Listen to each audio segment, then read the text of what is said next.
আমার খালের মধ্যে। সোশ্যাল মিডিয়া এখন সবচেয়ে আলোচিত ঘটনা অভিনেত্রী সাইমা অথর মারধরের অভিযোগ। তিনি সরাসরি বলছেন, তিশা আপু আমাকে হুমকি দিতেন যেন ফারহানের সাথে কাজ না করি। তিনি বলতেন ফারহান আমার জামাই হয়। শুধু আমাকেই নয়, কেয়া পায়েল সহ অনেকে তিনি এমন হুমকি দিয়েছে।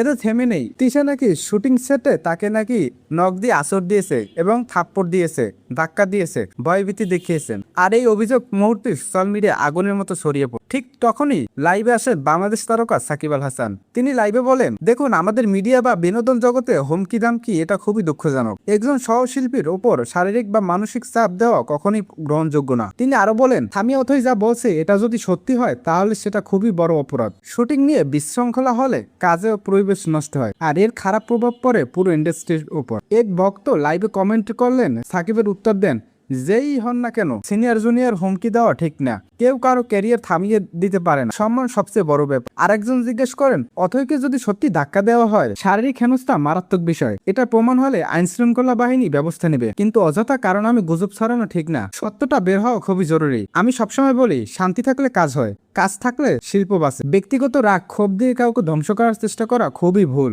আসলে মিডিয়া, স্পোর্টস সব জায়গায় মানুষের প্রতি সম্মানটাই সবচেয়ে জরুরি।